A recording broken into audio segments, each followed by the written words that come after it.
वैसे तो एक पत्नी का भरण पोषण यानी मेंटेनेंस पाने का अपने पति से अधिकार होता है और ये अधिकार पत्नी को 125 सीआरपीसी देता है। लेकिन 125 सीआरपीसी में कुछ ऐसी भी स्थितियां बताई गई हैं जिस स्थिति में पत्नी अपने पति से भरण पोषण पाने की हकदार नहीं होती है। लेकिन इसके बावजूद भी हम देखते हैं कि उन परिस्थितियों के होने के बावजूद भी पति केस हार जाता है और पत्नी का मेंटेनेंस अलाउ हो जाता है। ऐसा इस वजह से होता है कि पति अपना पक्ष ठीक से नहीं रख पाता है और उसे कानून की सही जानकारी नहीं होती है और वो या लापरवाही बरतता है। इसके कारण से वो केस हार जाता है और पत्नी का मेंटेनेंस अलाउ हो जाता है। तो नमस्कार मित्रों, मेरा नाम है आदित्य, आप देख रहे हैं एडवोकेट आदित्य यूट्यूब चैनल। आज के वीडियो में पतियों के लिए खास बना रहा हूं। आज के वीडियो में मैं पतियों को खास एक टिप्स देने वाला हूं कि वे किस प्रकार से 125 सीआरपीसी का केस लड़ सकते हैं अपने पत्नी से उस स्थिति में जब पत्नी मेंटेनेंस लेने की हकदार नहीं होती है, और ऐसे कौन सी स्थिति है जब पत्नी मेंटेनेंस लेने की अपने पति से हकदार नहीं होती है। आज मैं इन्हीं सब के ऊपर चर्चा करने वाला हूं। तो जो भी पति 125 सीआरपीसी से परेशान है, यानी उनकी पत्नी ने उनसे मेंटेनेंस लेने के लिए 125 सीआरपीसी का केस किया है, वो लोग इस वीडियो को ध्यान से देखें और मेरे द्वारा दिए गए टिप्स का अनुसरण करें ताकि वे केस में जीत सके। जब आपकी पत्नी के द्वारा आपसे मेंटेनेंस लेने के लिए कोर्ट में केस किया जाता है तो कोर्ट के द्वारा आपको एक सम्मन भेज के कोर्ट में बुलाया जाता है। हमें कोर्ट में जाने के बाद अपने लिए एक अच्छा वकील नियुक्त करना होता है। यहीं पे हम सबसे बड़ी गलती कर जाते हैं। हम सोचते हैं कि हमारा कौन सा रिश्तेदार या कौन सा दोस्त वकील है, हम उसे ही अपना वकील चुन लेते हैं। लेकिन आपको सदैव एक अच्छा वकील चुनना चाहिए 125 सीआरपीसी के केस में, क्योंकि यदि आपका वकील आपकी तरफ से आपका पक्ष सही से नहीं रख पाएगा और क्रॉस एग्जामिनेशन ठीक से नहीं करेगा आपकी पत्नी से और पत्नी के द्वारा बताए गए गवाहों से, तो आप ऐसी स्थिति में केस हार जाते हैं। इसलिए आपको सदैव एक अच्छा वकील चुनना चाहिए अपने केस के लिए।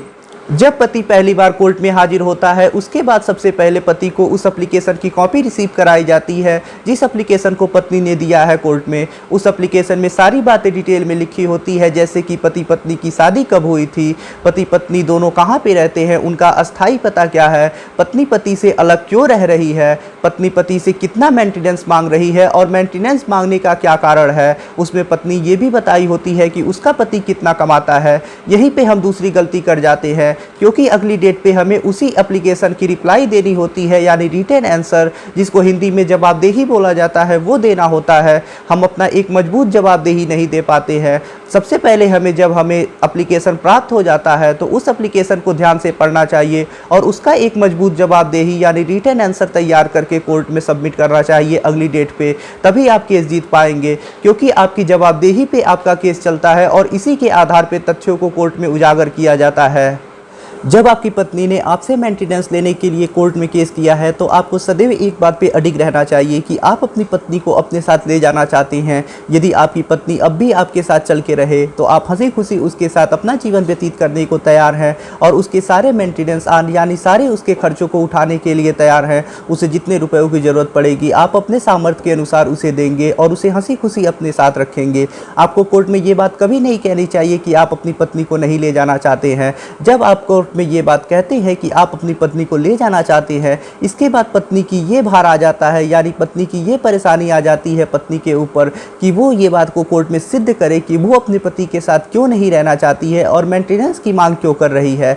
ऐसी पत्नियां जो बिना किसी कारण से अपने पति से अलग रह रही होती हैं वो मेंटेनेंस पाने की हकदार नहीं होती हैं। इस कारण से कोर्ट में आपको ये बात जरूर कहना चाहिए कि आप अपनी पत्नी को ले जाना चाहते हैं। यदि कोर्ट में आपकी पत्नी कोई ठोस कारण नहीं बताती है और उस ठोस कारण को सिद्ध करने में असमर्थ रहती है तो कोर्ट में केस आपके फेवर में जाएगा और ऐसी स्थिति में आप केस जीत भी सकते हैं, या मेंटेनेंस पास भी होता है तो वो मेंटेनेंस कम ही अलाउ होगा। जब आपको ये बात पता लगे कि आपकी पत्नी आपके ऊपर मेंटेनेंस का केस करने वाली है या कर दी है तो आपको तुरंत जाके हिंदू मैरिज एक्ट के सेक्शन 9 यानी वैवाहिक पुनर्स्थापना का केस करना चाहिए कोर्ट में। इससे आपके पास एक बहुत बड़ा सबूत हो जाता है जो कि कोर्ट में इस बात को सिद्ध करता है कि आप अपनी पत्नी को ले जाना चाहते हैं और आपकी पत्नी आपके साथ जाने के लिए तैयार नहीं है।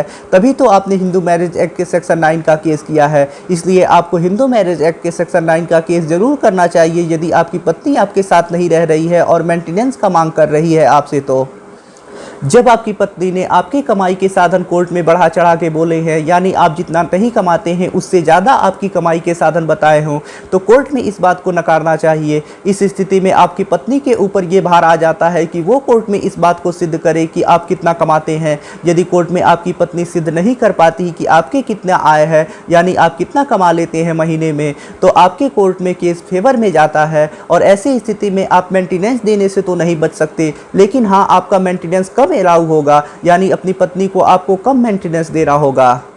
यदि आपकी पत्नी व्यभिचार में लिप्त है, यानी शादी के बाद आपके अलावा किसी अन्य के साथ उसका फिजिकल रिलेशन बना है, तो कोर्ट में आपको इस बात को सिद्ध करना चाहिए और कोर्ट में इस बात को रखना चाहिए। यदि कोर्ट में आप इस बात को सिद्ध कर देते हैं तो आप मेंटेनेंस देने से बच सकते हैं, क्योंकि ऐसी पत्नियां जो व्यभिचार में लिप्त है वो मेंटेनेंस पाने की हकदार नहीं होती हैं। इसलिए यदि आपकी पत्नी का व्यभिचार में लिप्त है तो आपको कोर्ट के समक्ष इस बात को रखना चाहिए और इसे सिद्ध करने की कोशिश करनी चाहिए। यदि आपकी वाइफ वेल एजुकेटेड है, यानी पढ़ी लिखी है, फिर भी आपसे मेंटेनेंस का मांग कर रही है, तो कोर्ट के सामने इस बात को रखना चाहिए कि आपकी वाइफ पढ़ी लिखी है और वो चाहे तो अपना नौकरी करके गुजर बसर कर सकती है, लेकिन वो सिर्फ आपको परेशान करने के लिए आपसे मेंटेनेंस की मांग कर रही है। आपको कोर्ट के समक्ष इस बात के सबूत पेश करने चाहिए कि आपकी पत्नी वेल एजुकेटेड है। यदि आपकी पत्नी नौकरी करती है और इसके बावजूद भी आपसे मेंटेनेंस की मांग कर रही है, तो कोर्ट में आपको इस बात के सबूत पेश करने चाहिए कि आपकी पत्नी नौकरी करती है और अपना गुजर बसर चलाने में सक्षम है, ये खुद पैसे कमा रही है, इसके बावजूद भी आपसे मेंटेनेंस की मांग कर रही है। ऐसी पत्नियां जो अपना मेंटेनेंस चलाने में, यानी अपना खर्च चलाने में सक्षम होती हैं और नौकरी कर रही होती हैं, वो अपने पति से मेंटेनेंस पाने की हकदार नहीं होती हैं। इसलिए आपको कोर्ट के समक्ष इस बात के सबूत पेश करने चाहिए कि आपकी पत्नी नौकरी करती है और अपना गुजर बसर करने में सक्षम है। आपको कोर्ट में प्रत्येक तारीख पे जाने का प्रयास करना चाहिए, लापरवाही नहीं बरतना चाहिए तारीख पे जाने में। यदि आप किसी तारीख में जाने में असमर्थ हैं तो इस बात की सूचना आपको पहले से ही अपने वकील को दे देना चाहिए, ताकि वो आपकी गैरहाजिरी लिख के कोर्ट में सबमिट कर सकें। यदि कोर्ट में आप नहीं चाहते हैं और आपकी पत्नी उपस्थित है किसी तारीख पे, तो हो सकता है इंट्रीम मेंटेनेंस अलाउ हो जाए उस तारीख पे। इसलिए आपको कोर्ट की सभी तारीखों पे जाने का प्रयास करना चाहिए और अपने पक्ष को मजबूती से रखना चाहिए। कभी कभी होता यह है कि पत्नी पति से अलग होने के बाद दूसरा विवाह कर लेती है और उसके बावजूद भी वो अपने पहले पति से मेंटेनेंस की मांग करती है। ऐसी स्थिति में यदि आप कोर्ट में इस बात को सिद्ध कर देते हैं कि आपकी पत्नी अलग होने के बाद दूसरा विवाह कर ली है, तब आप मेंटेनेंस नहीं देना पड़ेगा और ऐसी स्थिति में आप मेंटेनेंस देने से बच सकते हैं। जैसा कि मैं आपको पहले ही बता चुका हूं कि आपको एक अच्छा वकील चुनना चाहिए। इसका ये फ़ायदा होता है कि आपका वकील आपका पक्ष मजबूती से रखेगा और आपकी पत्नी और उसके गवाहों से क्रॉस एग्जामिनेशन घुमा फिरा के करेगा। यदि आपकी पत्नी से आपका वकील घुमा फिरा के क्रॉस एग्जामिनेशन करता है और आपका पक्ष मजबूती से रखता है, तब आप ऐसी स्थिति में अपनी पत्नी से मेंटेनेंस देने से बच सकते हैं, या जितना मेंटेनेंस अलाउ होना चाहिए उससे कम मेंटेनेंस अलाउ हो सकता है।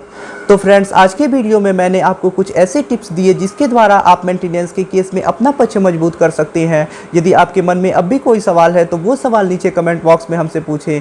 यदि आप मुझसे फ़ोन पे बात करना चाहते हैं तो इसके लिए डिस्क्रिप्शन चेक करें, वहाँ पे बताया गया है कि आप किस प्रकार से मुझसे फ़ोन पे बात कर सकते हैं। यदि आपको वीडियो पसंद आया हो तो वीडियो को लाइक करें, अपने दोस्तों के साथ शेयर करें और यदि आप चैनल पर नए हैं तो चैनल को सब्सक्राइब करके बेल आइकन को दबाएँ। मिलते हैं नए वीडियो के साथ अगले दिन, तब तक के लिए जय हिंद, जय भारत।